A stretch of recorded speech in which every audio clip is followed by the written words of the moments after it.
What is going on, Panthers Nation? Carolina Dad here, your host of the Two Growls, One Roar podcast. Folks, we are keeping the summer sessions rolling with guests.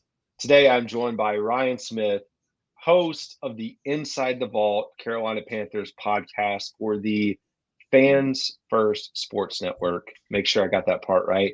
But I want to welcome you to the show, Ryan. How's it going?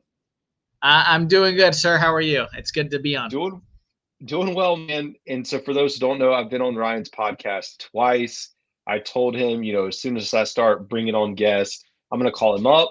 Now I'm in the summer, have less content to talk about. So I was like, let's bring on some other content creators.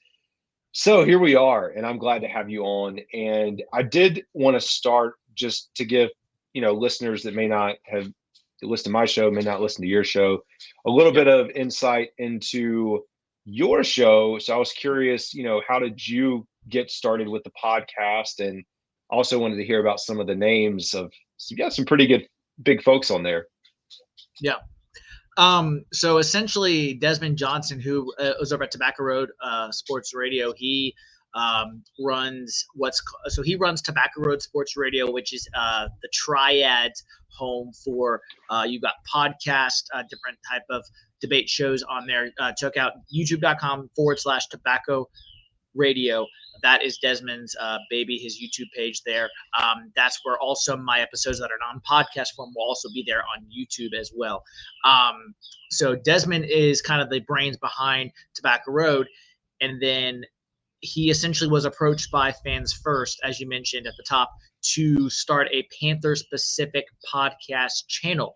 So that is called the Keep Pounding Podcast Network. So Desmond started that specific name of the Keep Pounding Podcast Network, and then I am one of 3 different podcasts on that network.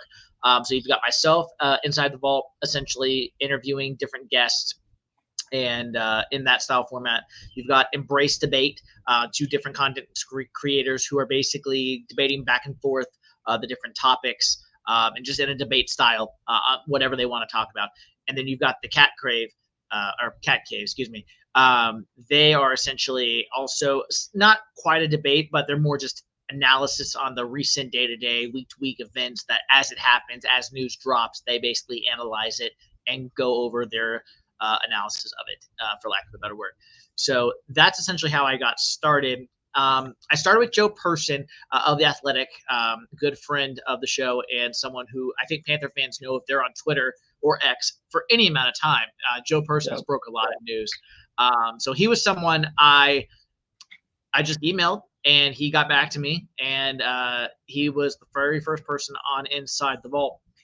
And then that's honestly how I got a lot of my guests, is simply just either through cold email, LinkedIn messages, social media messages. So I've had Anish Shroff, voice of the Panthers, on the podcast. I've had John Middlecoff, host of The Volume, who works with Colin Cowherd. So he's a pretty big name that I was lucky enough to get on. And then those are some of the bigger names. Mike Hill, who works as Fox Sports as a college football analyst. I actually met him 12 years ago at a Charlotte Hornets party. That's another story. So that's how I got. That's wild. Yeah. So that's a story for another time. That's too long for this podcast. So I met him there, and that's how we've known each other over the years. And so I got him on. Those are probably some of the bigger names. Chris Myers from Fox as well, a play-by-play NFL man. He's been on. So those are some of the bigger names. And then you can check out, as Carolina Dad said, Inside the Vault on Apple Podcasts, wherever you get your podcast. That's my specific show. And then on youtube.com/tobacco radio for the YouTube version of the show. That's awesome, man. Did you know Desmond before you jumped into the Panther stuff? Yes. So I do a second podcast with him. Not with him, but for him. Okay. It's based in the Triad area, high school specific podcast called Triad All Stars.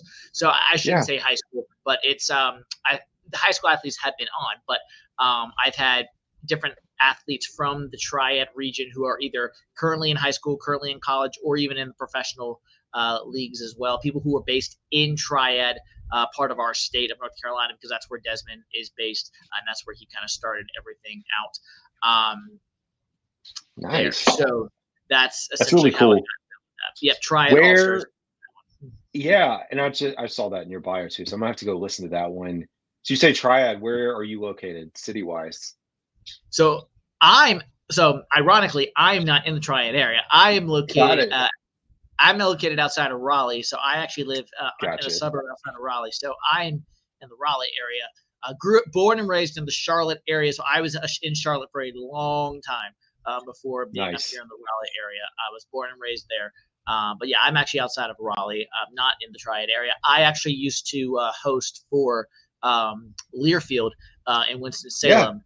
And that's how I met Desmond, through that.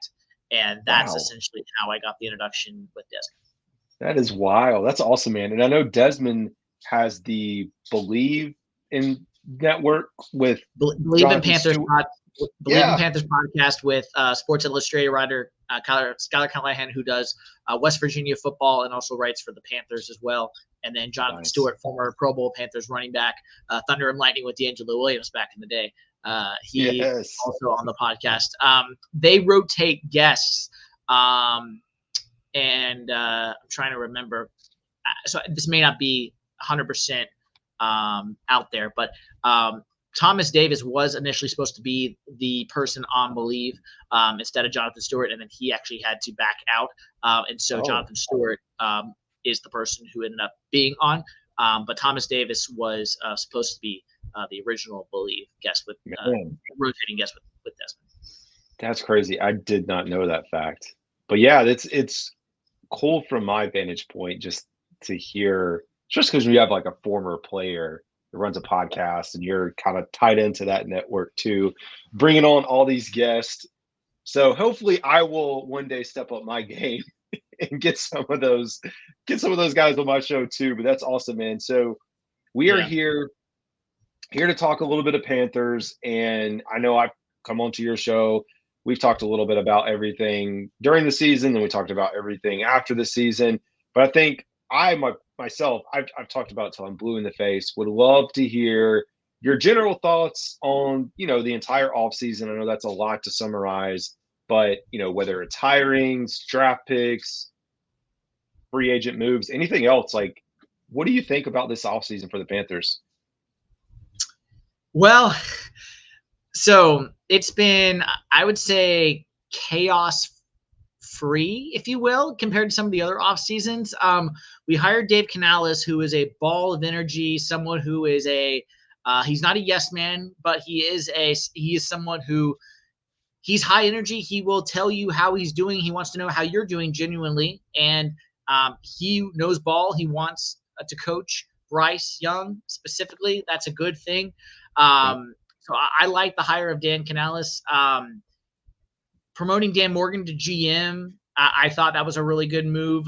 Some people thought, well, Scott Fitterer, he was a GM under Scott Fitterer. Why are we promoting Dan Morgan? Well, why not promote Dan Morgan, I would say, because he is the ethos of Carolina Panther football. He was Luke Kuechly before Luke Kuechly. He also trained and played and got coached under Sam Mills, of all people. So true. And so if there's Sam Mills was keep pounding. He invented the phrase keep pounding. So if there's anyone who knows the ethos and the inside and outs of Panther football, it is Dan Morgan. So someone who wants ballers, as he said in his press conference when he first got hired, he wants ballers, he wants attackers, he wants guys, not to steal from Dan Campbell, he wants people to bite the kneecap. He didn't use that phrase, Dan Campbell did, but that's the kind of guys he wants. You heard Joe Person. If you weren't aware of the press conference I'm referring to, Joe Person asked Tepper in one of those introductory press conferences for Morgan or Canales about his role and involvement, and Tepper said, "I'm in the background now," and that's a big thing for the Carolina Panthers. If Dave Tepper can stay in the background, that is a wonderful thing, and we hope to have more of that. And then from a free agent draft perspective, I thought We hit the holes that we needed to hit. Wide receiver, we traded for Deontay Johnson out of Pittsburgh. That was the most underrated move of our entire season, our offseason so far. I know it was a big move, but I say underrated because I don't think people realize just how good Deontay Johnson is. I mean, Yep. I think we're underselling him. I really do. Now, I get it. He is not Antonio Brown. I get it. Before Antonio Brown, did his thing outside of Pittsburgh. And he's not Justin Jefferson. He's not. But he can separate. He can get open. And just that alone is something Bryce needed outside of a 34-year-old Adam Thielen, going to be 34-year-old very soon. And in the draft, I thought, I should back up. Also in free agency, we also hit the O-line with Damian Lewis and Robert Hunt, respectively.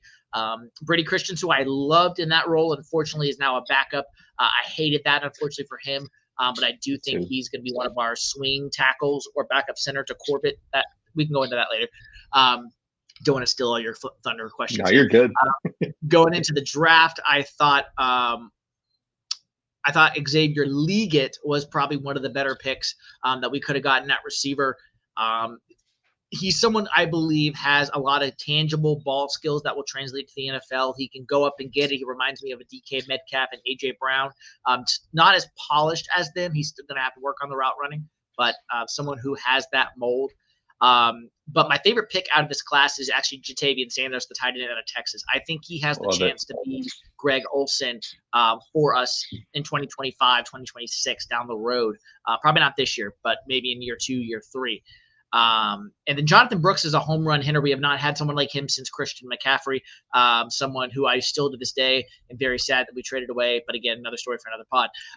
That's it. And someone who just is killing it for the Niners now. And again, can't look back. I look forward. Jonathan Brooks coming off the ACL is someone I believe is going to be a good fit for this offense. Bryce is going to love him on the checkdowns on 3rd and short. He can catch the ball out of the backfield. He can make people miss. He's a home run hitter. Those are just some of the decent picks from the draft. I can go how deep you want me to go, but that's essentially my view of the offseason. I would give it a B+ if I had to grade it. That would be my grade for the offseason. And then our schedule. We have the schedule release, which I think only the NFL can have a schedule release, and people are just hollering and say, oh, we have a hard schedule. We have an easy schedule. We have a good bye. We have a bad bye. Yes. You don't see this in the NBA. You don't see this in the NHL. No. Only in the NFL does a schedule release generate the hype that the NFL does, and they know it. And so I like the Panthers schedule this year. We can talk about that if you want to get into that. But I thought we had a not just statistically, I think our schedule sets us up pretty early for success. Brutal week 12 through 15. Which we can go into. But at the end of the day, I like our schedule. I like the mix of home and away in the division, and we'll see what happens. It's great, man. That's tough to summarize an entire offseason, in a few minutes. But I agree with you. I know a lot of folks that listen in. I'm with you in that B+ range of what I would give the Panthers today. Really satisfied with everything that Dan Morgan's done, the way that Dave Canales is leading, the free agents that were brought in, draft picks, all those things, hopefully tying into a more successful year than this past year, which is all we can hope for. So we talked a little about the wide receiver position, and you mentioned Johnson, we mentioned Xavier. There's a lot of guys, a lot of wide receivers, and we start to get 2-3 deep, and then I guess over this weekend, we hear about Dawood Davis out of the UFL. But we're talking about like Terrace Marshall, Mingo, Amir Smith-Marset, David Moore, who came over from Tampa Bay with ties to Canales, the undrafted guys. There's a lot there. I wanted to just get your general thoughts on the wide receiver depth and the fact that the Panthers keep bringing in guys, at least to this point. Who do you think, like out of this group, if you had to guesstimate, like maybe would be your top 4 or top 5 right now? I know that's probably hard to box in, but if you had to guess. Yeah. So I would say Deontay Johnson is number 1. I think that's no one's going to argue with you there. I think Thielen will start at number 2, and I think he'll end the year at number 3.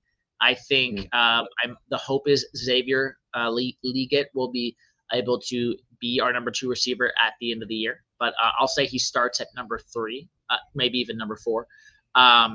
So Johnson 1, Thielen 2. I'll just say Leggett. We'll say Mingo 3 for now. I think he's going to take a bit of a step up. He can't be much worse than he was last season. Leggett, I would say number 4. And then 5, 6, 7 range. This is where I think 6 will make the roster personally. I think that's what they've done in the past. Now, granted, the new coaching staff, so you never know. But I would say they brought back Smith Marset. He showed some promise in the kick return, as we saw in the Bears last year. That's one game, I know. But I think they brought him back for a reason. And so I don't think they would have done that if they weren't going to keep him. That's just my opinion. So I'd say he's probably number 5 or number 6. So these last 2, I guess I won't really say in order because I don't really know. So we'll just say these are kind of just my thoughts on the last 2 spots. And then Jalen Coker and Terrence Marshall would be my 2 for the last spot. Jalen Coker got a lot of money for being a UF undrafted free agent. I don't have it off the top of my head at the moment, but he got a lot of money to sign with the Panthers. That has to be factored in. David Moore, someone who the Canales brought over from Tampa, who I'm not even really considering because I don't think he's going to be on the roster come August 1st. I think he's just here as a training camp body, get people to know the system, maybe keep him on the practice squad, that sort of thing. So I'm not maybe I'm underselling him, but I'm not considering him as part of the top 6. I just don't think he's going to make the roster. Maybe I'm wrong on that. And then Terrence Marshall Jr., buddy, he is the guy that I followed him at LSU with Burrow, Jefferson, Chase.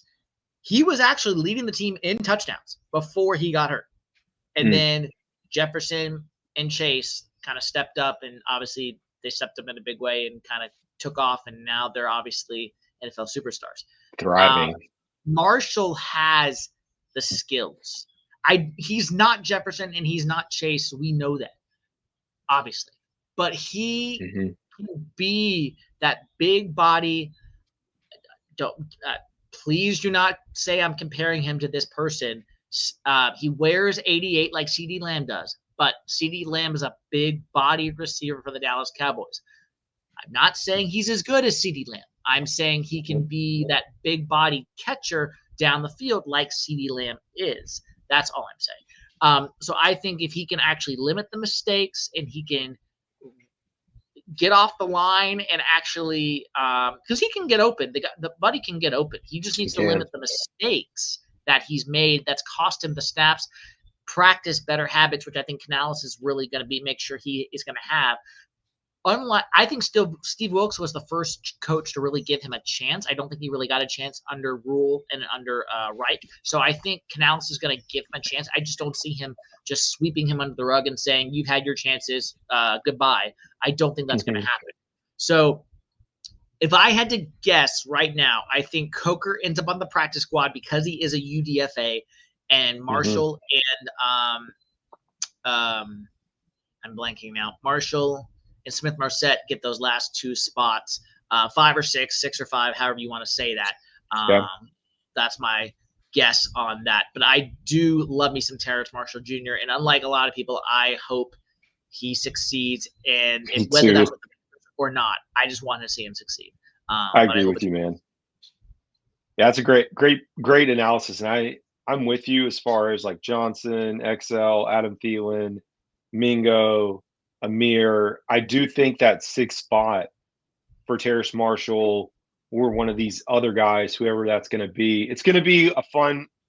Well, it's not going to be fun for the players, but it's going to be fun for us to watch from the outside to see how this plays out.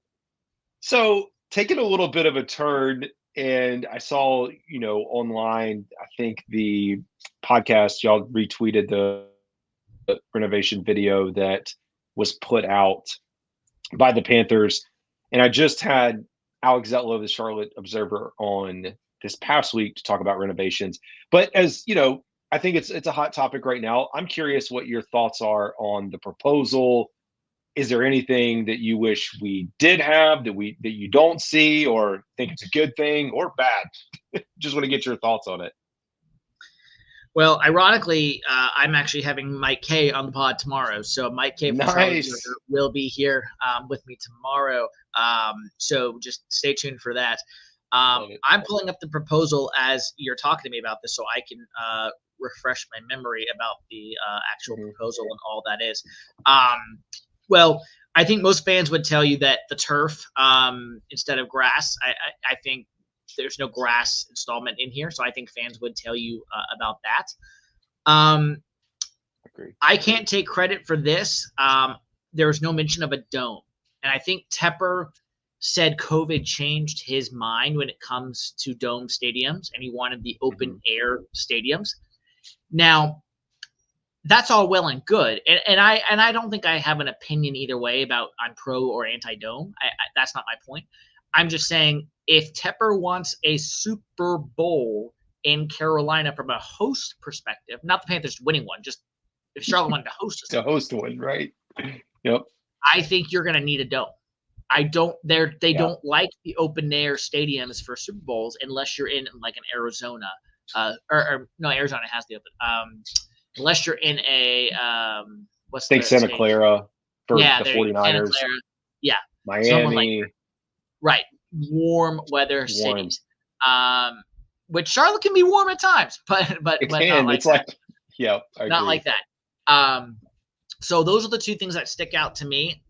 As someone whose parents are season ticket holders for the Panthers still to this day, brand new seats throughout the bowl I think is going to do wonders for that stadium. I like the seats aren't bad now, but I think the stadium has needed new seats for a while. The lawn pavilion area outside will be great. The thing I got a kick out of though, and updated restrooms because you can never have enough updated restrooms. Why not? State-of-the-art restrooms are great. Do it. Yes. But seeing the Charlotte skyline is great and all, but if the team sucks, most people aren't going to want to come and watch the product. They're going to just stay at home. They can say, I can see the skyline another time. I'm not going to see the skyline today. So I just thought that was funny with the whole enhanced experience upstairs and watching this, being able to view the skyline in the Bank of America buildings that no one sees enough of downtown. Right. But I know. And I'm curious with the seats that get taken out in that section, if all this goes through, like how does that impact the PSL owners that are in those sections? Like where do they end up moving to? But yeah, I think it's exciting just to see it, but a little underwhelming because I'm with you. Like I thought like, hey, if we're going to do this and spend over $1 billion, you have some teams, building new stadiums for that, and to not even want to put forth or think about a dome, which I get the limited ability, like you want to keep the structure of the stadium and the location and everything, where it is. But for me, I was like, expected a little bit more, but I guess I can't complain too much about it. Yeah. But yeah, this is a great segue. I was in my mind as we were talking through, I was like, what is a good way to like talk about a kicking competition? And it's not, it's hard to go from stadium renovations to kicking competitions. Maybe I've got some thoughts here. Let's go. So kicking competition, Eddie Pinheiro, Mevis, as I've called him Mevis a few times, so I want to call him Mevis and get that correct. What are your thoughts, man? What's going on here? Okay. For those who are going to be anti-Inside the Vault, anti-Ryan Smith after I say this, please do not hold this against me. I am a Florida Gators fan. That means I've followed Eddie Pinheiro for a long time. Yes. He is a Florida Gator, former soccer player and kicker at the University of Florida. Love Eddie. Really solid kicker in the NFL. Played for the Bears. Had the famous game winner for the Bears in the playoffs. It might have been the regular season. I think it was either to go to it was somewhere. It was a famous game winner for the Bears when he was with the Bears. I love Eddie. I'm a big fan of Eddie Pinheiro. Now, Harrison. Plot twist. Harrison Mevis kicked a game-winning field goal against my Gators this past season, Oh, God. 63-yarder against my Gators to win the game. 63 yards. I said, there is no way in heck He's this going to guy make is this going to kick. make this kick. And he freaking drilled it, like with room to spare. That would have Man. been good. It would have been good from 70. I remember that day. Mm. So I say this with as much fire as I can. I am loving what Mevis is doing in his opportunity to step up in OTAs and minicamp, and the way that he is doing it right now. I am happy that he is doing this, because whether he's going to be kicking for us or someone else, he is making the most of his opportunity. Yeah. Now, with that being said, okay, I think I saw some of your comments on this, so we might be different. Eddie, part of it, I realize he's being paid like he's the 21st best kicker in the league. He wants to raise a little bit. He has 1 year left on his contract. Chris Tabor's no longer with the organization. Guy who brought him in was special teams coach with him in Chicago. That's a part of this as well. However, and I say this with a grain of salt because I've only seen this confirmed on Twitter by Johnny Hecker, Panthers punter. The reason Eddie is not with the Panthers is because he has a family member who is finishing up high school, getting ready to go to college, and he is training him and wants to be there with him, see him graduate, and help his transition as he goes into college. And so he is a family guy helping out his younger brother, and I think that's all well and good. I personally do not have a problem with that. They are voluntary. Now, listen, Lamar Jackson made waves because he wasn't at Ravens camp. He's the quarterback of the team, the franchise quarterback. Eddie Pinheiro is a kicker, ladies and gentlemen. He is not the franchise quarterback. So do I have a problem with him being gone from OTAs? No. They're voluntary, folks. They're voluntary. Now, at the same time, two things can be true. I can think that Harrison Mevis is making the most of his opportunity, and that is a good thing for him. Good job, Harrison. And at the same time, Eddie, whether it's contract related or his brother or some mixture of both, he also has a right to not be there if he doesn't want to, because it's voluntary. Now, if the mandatory stuff, once it starts being mandatory coming up very soon, and he's still not there for a certain period of time, then we can have a different conversation. But until that time, I'm fine with it, personally. And I'll go and get in front of your next question. Who do I think is going to win the job? I don't know if you're going to ask me that, but I'm going to tell you. Go for it. Yeah, do it. If I had, I think it's going to depend on preseason and how. I really think it's going to depend on preseason. But Eddie has a big leg, just like Mevis, but I think Mevis is slightly bigger, and I think he's been more accurate outside of 55-plus range, whereas Eddie has been he struggles a little bit. He struggles a little bit there, and he's been missing extra points. We know the famous game with DJ Moore taking off his helmet in Atlanta, and then that game. So I think if Mevis makes his extra points and he nails his kicks in the preseason, I think Eddie very well might be in trouble. So I would say right now the slight edge is going to go to Mevis right now. But at the same time, if Eddie comes in, does his job, nails his kicks, and plays overall mistake-free, I think the Panthers could easily just do what they did with Butker. Not to say, we saw that last time a kicker with the name of Harrison did with the Panthers with the incumbent Graham Gano. Chiefs swipe him off our practice squad, and obviously the rest is history there. So I could truly see this going either way, 50-50. But if Harrison struggles one iota in the preseason, then I think Eddie's pretty much going to be the guy. So we'll see. But those are my initial thoughts. I had to make sure the fans know the Florida versus Missouri, rivalry there. Genuinely happy for him, though. I'm glad he's taking advantage of his opportunity. So anyway, that's my backstory. I love it, man. I'm with you. I'm also in the camp of Eddie. I know you were referencing. I had my opinions on him. I also saw the post that you were talking about where he is helping out family. I think this is the week that we're going to learn as we get into mandatory minicamp. Is he going to be there, or is he he actually holding out? Is he still helping out the family member, whatever that is? And I'm not saying that that's a bad thing to help your family and to be with them during that time. But I do think we will learn a little bit more about this. I do have to pause for 2 seconds. So, Florida fan, are you a Florida baseball fan? Oh, of course, we just went to we just knocked out Clemson. There you go. They're in Yes, the World I was Series. just gonna say, like, I've got Bottom of the 13th inning, walk-off double. Was crazy. That was a crazy game, man. I got to watch it in pieces. And the ejection at the end there too. Not to mention that. So much going on. It's great. Sorry, I had to shout that out. Yep. All right, so we kind of mixed these two together because one, I just ran out of space, and as I was playing this out, but I also want to talk a little bit about edge, and so we talk about OTAs and them being voluntary. I'm okay with Clowney not being there; it doesn't concern me. But when we start talking about DJ Wonnum, I don't know if you got to hear. I don't know if it was this past week, but mentioning that there's kind of been a setback in the surgery that he had. And you look at the depth behind them, we really didn't do anything else in free agency. We didn't really draft that position. So it's not a lot there. I'm curious what you think about our edge outside linebacker room right now. And are you concerned at all with everything that's happening? So I'll be honest, like I always am.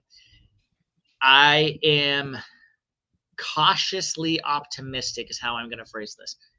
I think Jadeveon Clowney can come in and be a difference maker for the Panthers on day one. Is he Brian Burns? No, he is not. However, I think he can be serviceable, being that key word there. DJ Wonnum, that is concerning. His quad injury, his offseason, that's obviously concerning. You're hoping by training camp he's full go. If not, we might have some problems. I like those two guys. Shaq Thompson, or not Shaq. Yeah, Shaq Thompson coming off the injury. That's also concerning, especially given his age. I like Trevin Wallace, our third-round draft pick, if I'm not mistaken, maybe second round. He is someone who I think is going to be underratedly good in 2025 as a second-year pro after he gets a year to learn under Shaq. Josie Jewell is also a very underrated signing, so I like our depth there. I hated losing Luvu and free agency. That was one of my that was not a good thing for the Panthers. There's just no way. I think he's a bigger loss than Brian Burns personally. I think Luvu was a heart and soul of our defense in some ways, and that's gonna be tough to replace. Now, before I get people from the peanut gallery in the back, yes, DJ Wonnum had 8 sacks. Brian Burns had 8 sacks. But you have to remember, Daniil Hunter was taking up a majority of those blocks for DJ Wonnum. So he was able to get home a little more because he was facing tackles not quite as good. So let's put that in a grain of salt because, yes, and statistics are one part of the story, but they are not the whole story. I just want to make sure that that's clear for people who thought this was the best signing in the world because he had as many sacks as Brian Burns. Just putting that out there. And then for the inside linebacker, yes, Frankie Luvu, again, for the folks who may not be as aware, and I'm not saying I'm Joe Person here. I don't have inside information. I'm not plugged in from that perspective. I only hear what I ask people like Joe Person. But from what I was told, the Panthers offered a contract to Frankie Luvu. He turned it down to go to Washington. He turned it down. It wasn't because the Panthers decided not to bring him back. He turned down the contract given by the Panthers to go to Washington, to be coached by Dan Quinn. So, yes, that was a big loss for the Panthers. I think it's going to be, as I said, it's going to be a bigger loss for us than Brian Burns. But I think our outside linebacker group, to answer your question, that was a bit of a ramble, so bringing it back in. No, I think the offensive line, outside linebacker is I enjoy the depth there. I think that's going to be a solid group for us as long as Shaq stays healthy and Josie Jewell is as advertised. And then from the edge perspective, I don't think it would hurt to sign somebody else personally as a training camp body. or even someone to just give a little bit depth there. I didn't even mention Chasen, who we brought in from Jacksonville, because I personally, Yep. I got to see it from him. I got to see it. Yeah. I would absolutely love to be wrong on this guy, but I've got to see it. I've got to see it because right now Yep. he is zero in Jacksonville and as a professional football player. So I would love to be wrong. I will be the first to admit I am, but he has to show me it before I can believe him as part of this rotation. I agree. So I'm right there. I would I'm say right there with cautiously you. optimistic is the key word, because I think Ajera Avera, our defense coordinator, has the ability to coach these guys up. And let's not forget, we brought back every single coach on our defensive staff. That does not happen in the NFL ever. No. Almost ever. So that is absolutely monumental for this defense, especially for the edge position, knowing that they're coached by the same guy this year as they were last year, even if without Brian Burns there. And Amari Barno is another guy I forgot to mention, who I think coming off the ACL, he might have a little bit of a slow transition back, but he's someone I'm also looking forward to seeing how he does this year. I agree. Chasen not even being at OTAs too. I'm like, come on, man. We need you. Folks, we got to see who you are going to become. Like, again, voluntary. But so yes, true. I understand them. I hear what you're saying. It's funny, unrelated. I also saw that Hassan Reddick, who traded to the Jets, is also holding out. Hasn't been a show. That's unrelated contract. This is nowhere near the same caliber. But he didn't want to be traded to the New York Jets. That's what happened. Yeah, he got traded to the Jets, and I don't think he wants to play there. I'm just being quite honest. I have no inside sources on that. I don't think he wants to play there. I agree. It's wild times. I am a little concerned when we talk about edge with the number of sacks, and I don't have the stat in front of me. Unfortunately, I wish I did. I did look at a comparison of like how many sacks we lost, how many we're bringing in. I think to your point with DJ looking really good last year with Minnesota, Clowney with the Baltimore defense, I think that's another reason he got home a little bit more. But you hit the nail on the head with the fact that we have the returning coaching staff on the defensive side of the ball here, and we're just going to have to put our faith in these guys that, hey, we're going to score a few more points this year. We're going to hold on to the ball a little bit longer. Defense kind of just, stay in that same area where it was, and we should see improvement. So hopefully good times coming. So I'll bundle in the last grouping here because they kind of tie together, and we've really talked a little bit about it as we've gone through this. Wanted to get your thoughts on OTAs, if there was anything that came out of that, whether it was a presser, whether it was something you saw through a tweet, and your outlook for minicamp, mandatory minicamp that's going to be starting here this week, and anything in particular that you're looking for. Yeah. So I'm looking forward to, you mentioned Eddie and the kicking competition a bit ago. So I'm looking forward to that specifically. Will Eddie show up, number one, and then number two, kind of just how that transpires with him and Mevis. I'm looking forward to the edge position. Will we sign someone? Will we not? And how those guys look. On offense, I'm looking forward to seeing some different wrinkles and seeing Bryce in action a little bit, seeing how he looks different being coached up by this offense as from previous coaching staff. And then, yes, I didn't get a chance to watch every presser. I'm actually behind. I haven't even watched the Panthers blueprint yet. That just got released. It's gonna be nice, man. Yeah, I'm a little behind. It'll get you hyped. You're good. I've had a busy week.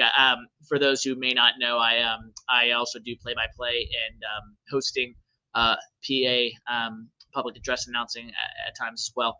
I was actually doing. Man, I didn't even know that. Is this another wrinkle? You got the voice. You got the voice, and I was like, it's way too professional. Not that it's too like. It's like this guy's got to do it. Who do you play-by-play for, or PA, or locally? locally, high schools, colleges, kind of wherever Nice. I get called to do. Anyway, not to It's all good. no, just this week I was doing the TST tournament in Cary, North Carolina, where Dude, yeah, that is so massive. yeah, How so was that? it was pretty fun. I did not do my last one was last night, so um, it we'll talk a little bit afterwards. I don't want to put all some of the stuff that I learned on the pod, but Yeah, you don't have to put it all out basically there. there was it was a fun, good opportunity, a lot of networking, Yeah. a lot of things transpired, but Were you it was, on it was the fun. ESPN Plus I was broadcast not. or No, I was not. okay, were I you was just like in the did did you meet I was anyone just there. famous like player wise or Yes, I did. that's awesome. Yeah. JJ Watt was someone I got to see. He was massive on a soccer field. Massive. Um, Serious, I, that's what I've heard. I called Ocho Cinco's last game with Natty SC. Dude. That guy was also very massive on a soccer field with other soccer players. Um, anyway, I can go to that afterwards if you want. But anyway, so that's why I haven't watched Blueprint is because I literally was doing that most of the week. That's amazing, man. Yeah.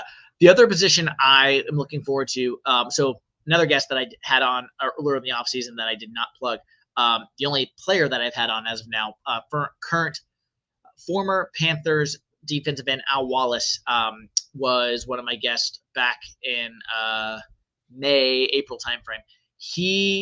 His bold prediction, I ask all my guests a bold prediction for the upcoming season.